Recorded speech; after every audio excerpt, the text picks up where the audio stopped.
Welcome, everyone, to the Feeling Lighter podcast. I'm Katie, here with our incredible co-host, Dr. Lisa Folden. Hey.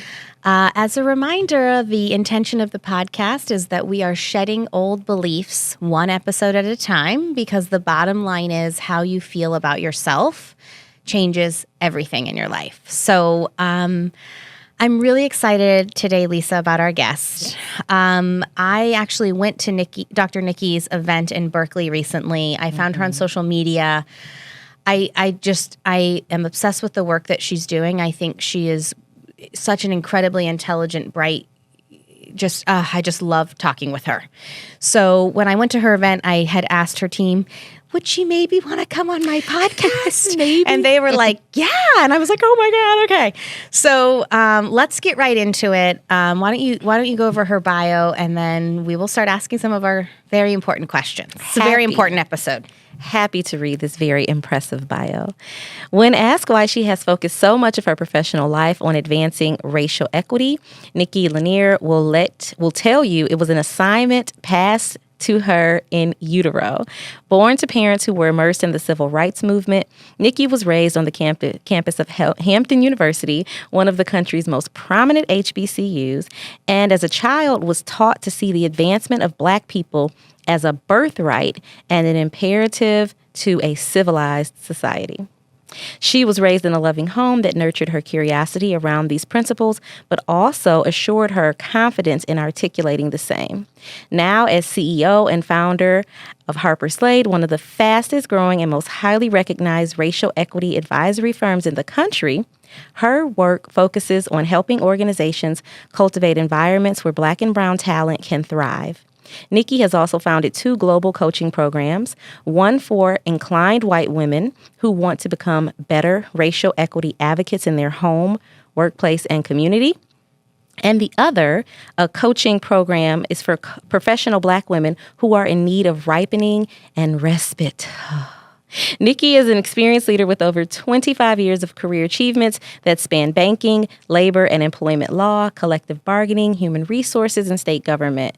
A 3-time private and public sector chief human resource officer and previous executive with the Federal Reserve, Nikki serves on several nonprofit and corporate boards and has spoken at conferences all over the world on topics ranging from race, work, and economics to women in leadership and transforming HR. That is so impressive. I'm so excited to meet you. Welcome to the Feeling Lighter podcast. I'm honored to be here. Thank you so much. And thank you for taking the time to read that bio that's probably way too long now that I'm listening to it. And it's totally fine. No, it actually answered my first question, which, how did you get in this work? And it seems like that's pretty obvious given your childhood and your upbringing. So I want to go right into, because you have like multiple organizations happening here, which is incredible. So I want to talk a little bit more about, can you just give us a brief, like for each organization that you're running, like a little bit more in depth about what the intention and the purpose behind, the mission behind each of those are? Because I feel like one should resonate with someone. For sure. So maybe we could go into that just a little bit. Sure. So they all point to 2045, where Black and brown people will be among the demographic majority. And so each of my business kind of strategic imperatives really point to how can we differently and transformationally prepare ourselves today for that tomorrow. So Harper Slade is a advisory firm that works with companies, corporations, organizations to help them understand the imperative around cultivating environments where Black and brown talent can thrive. Mm-hmm. So it is the kind of employment-centric model looking at employee engagement strategies and workforce pipeline strategies to assure that the browner citizen can find his or her way toward potent and well-activated unleashing of their full talented work.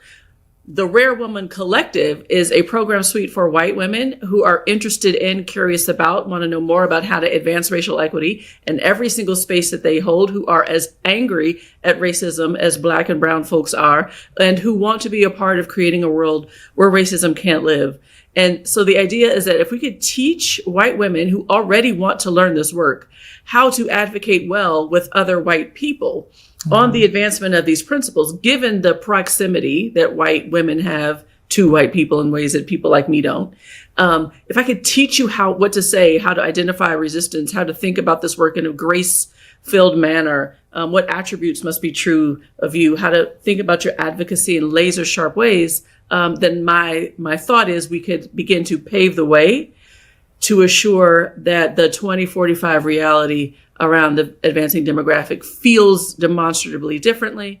Lastly, the Slade Woman cohort is specifically for Black women, working with Black women, activating Black communities to assure that in as much as we are going to be a part of the demographic majority, might as well be meaningfully represented in the nation's economy and in our political structures and social structures. So what decisions are we making today in our homes, in our professions, with regard even to the way that we raise our children?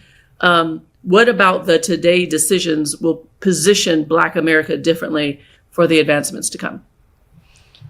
No, we're like, I feel like you've just covered all of the areas, where racism, negatively impacts us. Like if every player in that position is doing their part, like the world is going to look so different. And it benefits everybody. And that's the thing. And so like, I want to start with this first concept because I think, so, it's difficult when we're planning these podcasts, right? We're a fitness app, but we really believe in mentality shift because we really believe that the fitness industry is inundated with toxic messages around diet and exercise. And we believe that when people shift their mentality and come home to themselves, we can actually have a much better world. So the mentality side is huge. And that's why we have this podcast. So sometimes people are like, Katie, why are you talking about racism on the podcast? And I'm like, because it's like part of that's like the premise of why all of this even exists. Absolutely. And so I think I just need to address that from the beginning. This is a root systemic issue that impacts all of us, whether you want to look at it or not. That part. And so if we're talking about mentality shifts in our own lives to feel better and more connected with ourselves, we're talking about racism. Yep. And I'm here to do that. And we're all here to do that. And so that's why we're doing it, because it's a root thing and we're not going to ignore it.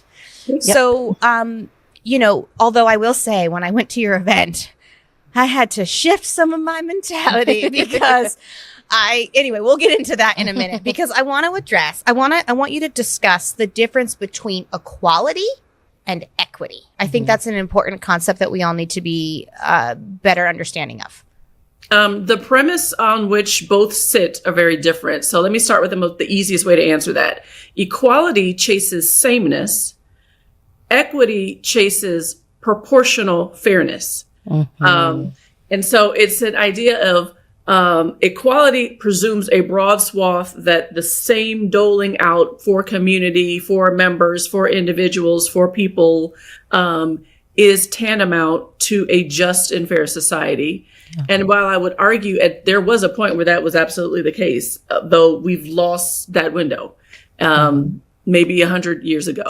So right. That window has kind of closed. We could have pursued, I think, earnestly equal rights, equal justice, equal access, equal opportunities. We could have, and ostensibly tried by trotting out various laws and rules and policy, but we never really got at the root of our belief systems, to your point. So those laws continue to be subject to the frailty of our beliefs.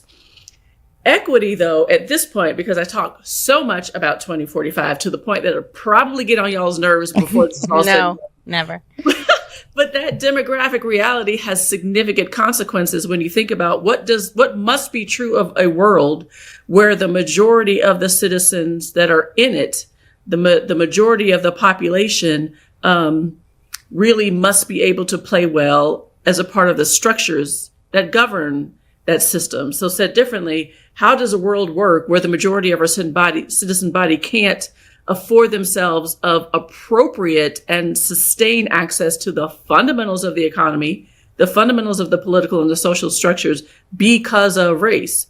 What does that society look like? What does it feel like, if not apartheid, right? And so when I talk about equity at this point, it is like, what is proportionally fair to happen only for and through Black and brown people, such that that kind of focus could help amplify and accelerate the economic vibrancy of the very group that we're going to be relying on. So I'm fairly narrow in the way that I talk about equity. It's almost exclusively on the issue of race, because perhaps gender too, but it's a different urgency around the 2045 reality. So while I do think that when we're thinking about gender issues in particular, we should look at equity in the way that I've just described it, because of this. So there's so many years of policy rooted unfairness.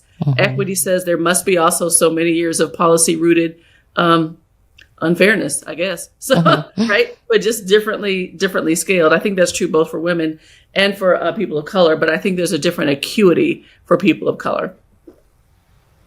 Yeah. I appreciate that you're doing this work, because I know that, and this has come up in recent podcasts, you say that what you offer to white women is specifically to white women who are inclined to hear this information and want to learn. And I think that is so important, because the labor, especially of Black people, going into this, like having to teach and educate and train and help people understand, you can't do that to someone who has no inclination and is like just set on believing racism doesn't exist. White supremacy is not a thing. What is wrong with you? Are you crazy? And people still say this to this day, like to this day, it's not a thing. Get over it. Just treat people fair. It's fine. There's no such thing as white privilege. Like, these are like real life, real time comments. And so I don't know if you want to speak to that idea that like having these conversations with people who are like certain that they don't want to get it is really kind of fruitless at this point, or if you agree with that, or not, but having the conversation with people who are inclined and understand what systems we exist under so that we can try to dismantle it together. It's a game changer. It's different. Yeah. Yeah, Lisa, there's a lot there. So, I guess I'd foundationally just share, when I talk about creating a world where racism can't live, it's not conjecture for me and kind of a Pollyanna-ish statement. It is in my heart and in my mind an unimpeachable inevitability.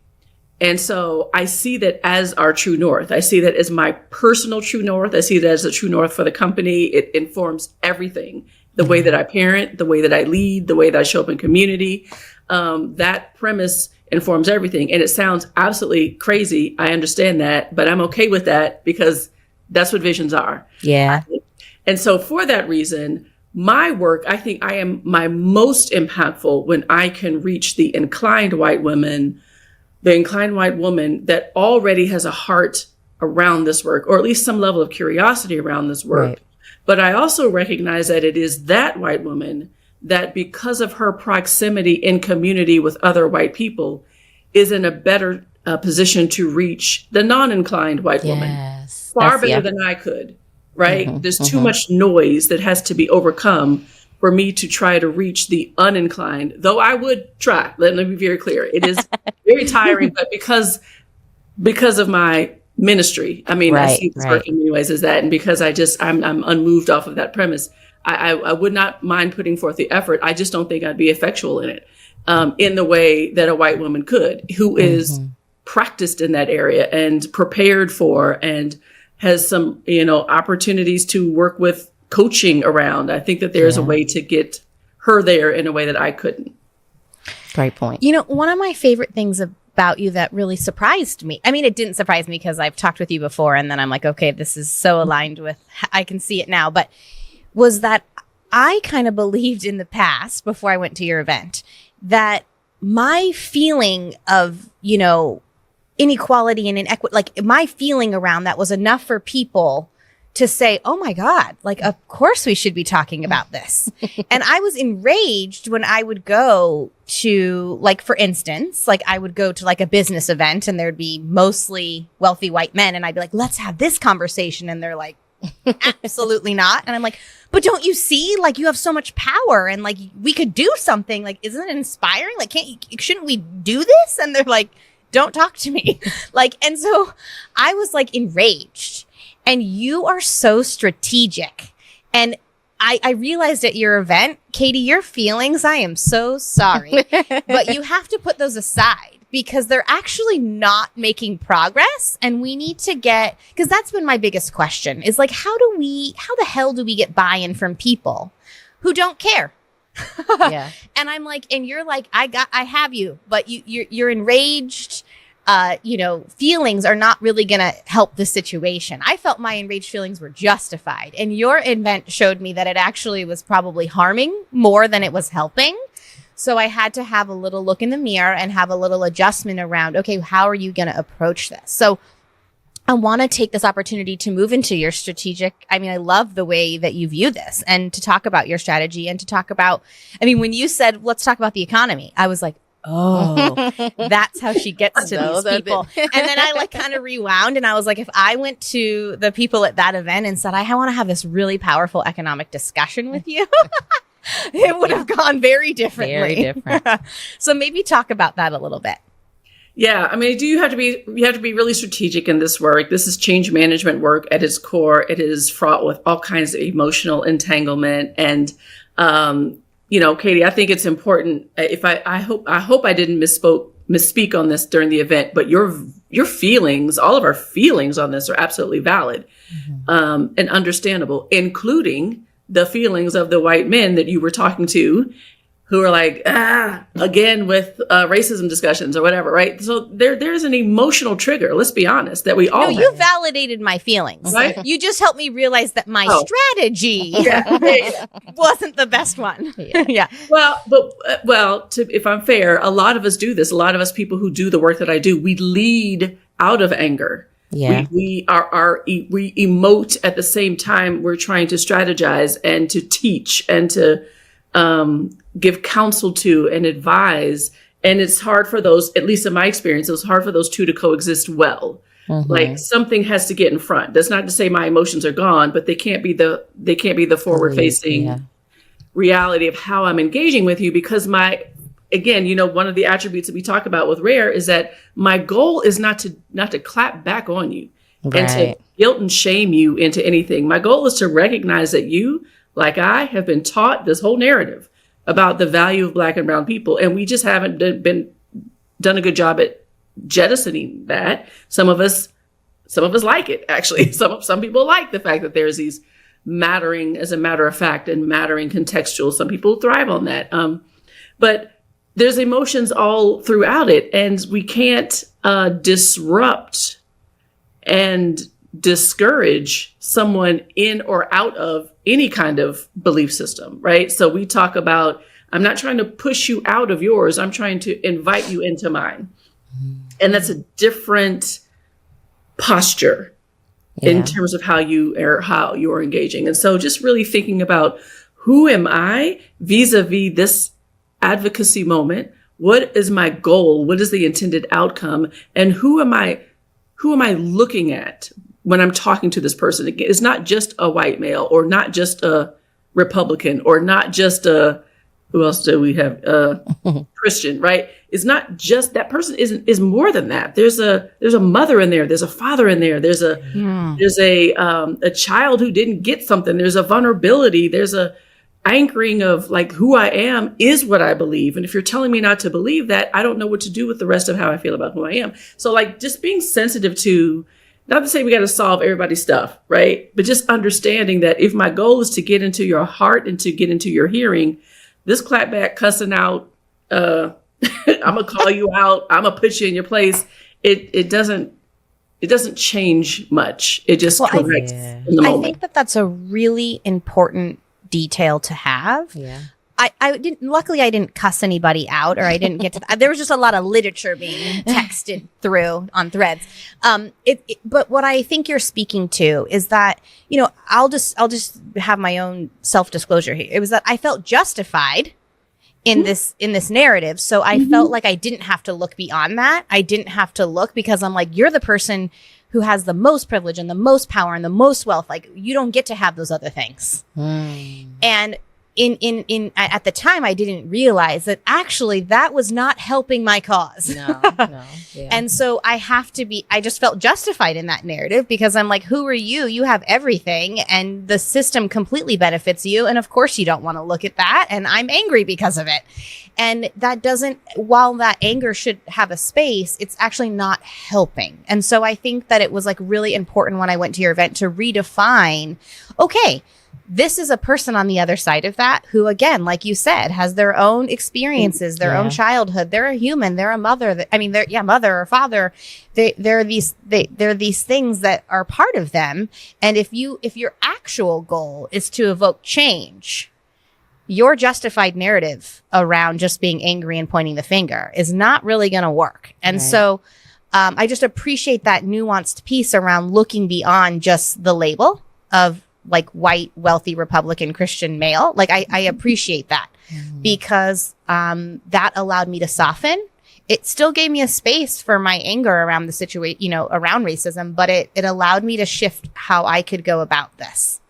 And so can we move into, because you blew me out of the water with your economic strategic, like the 2045, like that just, my mind was just, whoa. So can we go into that a little bit? Sure. Okay. So I used to work for the Fed. And I did a lot of work side by side of economists who were studying this stuff all the time, and just thankfully got a lot of exposure to it. So for those of you, your listeners, your viewers who are familiar with the work of the Fed, you know that the Federal Reserve promulgates monetary policy, basically sets the federal funds rate, how much money costs to borrow. Congress promulgates economic policy, fiscal policy, like infrastructure stuff. And so both of those entities are very reliant on how the middle class is showing up, median income earners. And so in this inflationary period, it's anywhere between $60,000 to $120,000 income earners are decidedly in the median income middle class. And so when monetary policymakers come together to determine whether they're going to be tinkering with those interest rates, and when fiscal policymakers come together to determine infrastructure spend, the first place they look is to the middle class. And they got armies of economists who are coming in with all these binders and just telling them, here's what's happening in this community, in this county, in this census tract, in this state at this period of time. They're just inundating them. Basically, what the policymakers are looking at is savings and investments, spending habits by household balance sheet. They're looking at higher education attainment, home ownership rates, all those indicators that the economy is doing well or not. Now, for our nation's history, since we've been together, and certainly since we've been paying attention to policymaking in this way, we've always had white people make up the majority in the middle class, always well represented throughout. Always. They've always been the numeric majority, and they've always been arguably the least encumbered, not absence of encumbrance, but the least encumbered in getting into middle class. So it's just been we've never had to think about who actually must be in the middle class in order for this to work. So the idea is whomever is the majority in the available working class, the majority available working adults, should also be well represented in the middle class in order for policymaking to work. So saying all this to say, well, by 2045, we're going to be relying on the majority of our citizen body to be well represented in the middle class. The majority of the citizen body will be Hispanic and Black. And to date, as we sit here today on this day in March 2024, Black households and Hispanic households have never been meaningfully represented in the middle class, ever in our country's history. Wow. And so what I talk about is that we have 21 years to fix what we've not been able to do in 400 from an economic policy standpoint. The last point on that is that, we know, and it is dispositive, as has been studied by the Fed and several other organizations, that the biggest impediment to Black and brown economic mobility is the way that we experience racism. So that's why I have my businesses that are doing all this crazy stuff. Like, okay, we got to have somebody dealing with what's happening at work. Somebody's got to deal with what's happening in white households. Somebody else has got to deal with what's happening in Black households, because 2045 is right around the corner. Really so that's why I kind of think about this work in that way. And I try to talk about it in that way, not a social justice framework, not a right thing to do framework. Both are important, but they don't mobilize, and they're not compelling at this point. Yes. Economics, money, that does mobilize. That's a fact. And the thing about that is there's none of us that's unscathed by that. So that's not a black or white issue, right? So yes. The economy is important. It drives so much in terms of how we have discerned comfort and how we move about our daily lives. So we really all stand to win by accelerated Black and brown economic activation. I mean, when I came back from her event, I was like, this woman cracked the code. Yeah, right. Like, I literally was like, this is the way to mobilize this. And now I'm a little bit, can I still be sad that like people don't want to just do it because that's, in my opinion, the right thing to do? Yes. But I just thought it was brilliant. And I just was like, we got to have her on the podcast because people have to know, like, whether you want to talk about this from the lens of social justice or not, whether you want to talk about it through the lens of whatever, deconstructing these beliefs and deconstructing racism and understanding how it shows up in our everyday life will have an impact on you, whether you like it or not. Right. Can you talk about so I did not know this. I did not recognize that in this 2045 thing. So I think I'm just intrigued by the whole understanding of that. But can you talk to the specifics of what that looks like? Like how, I think the question we had is like, what's the economic impact for everybody of just ignoring racism and just pretending it doesn't exist and not doing anything to address it? Like your companies aren't in play. You're not doing this work. What does 2045 look like for us as a nation? Like what is that? It looks like apartheid. So, and that very simply is defined as apartheid, a country where the majority of the citizen body, and that majority is minority or Black or brown, having little or episodic experience with the fundamentals of how the economy works. And the full access is retained by the demographic minority. Mm-hmm. That's apartheid. And we know that apartheid only ends in a couple of ways.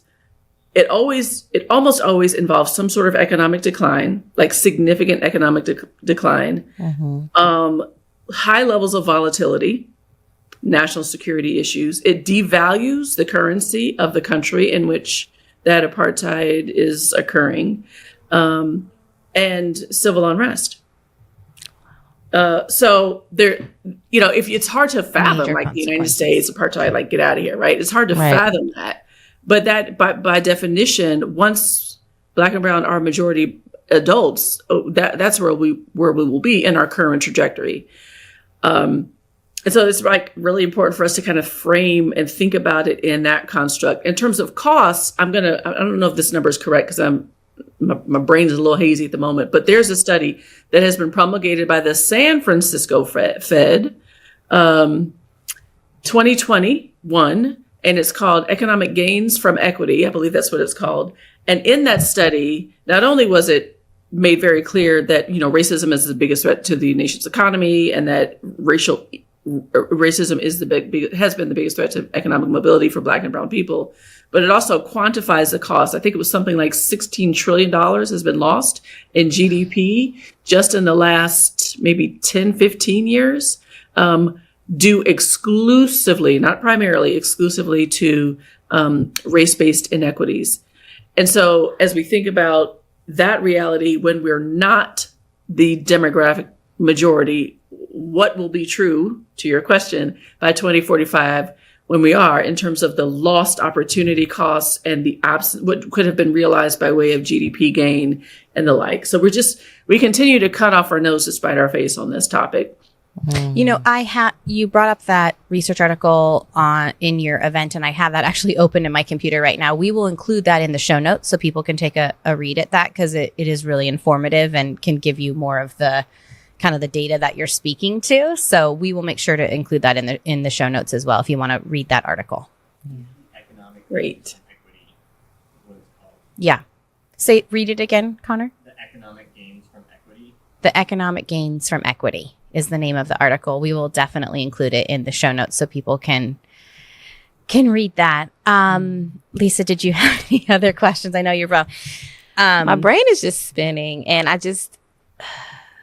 I don't know. I think I'm so impressed by what you're doing and so proud of it, and having a better understanding of the why behind it and how it can really impact our lives. And think about, my children and one day their children. And so, so honestly, I'm just impressed. So kudos to you for doing this work. And I know that it's not easy work. Like, I know this is not, you probably could have chosen, you have a huge career, a wealth of knowledge and information. I am certain you could have chosen a much easier job and been okay. But the fact that you're choosing this path, creating your own path, really, because I don't think this wasn't laid out before you. Nobody gave you the roadmap to like economic equality and justice. Like, so I'm impressed. I'm just, taking it all in. So thank you. Sincerely. Thank you.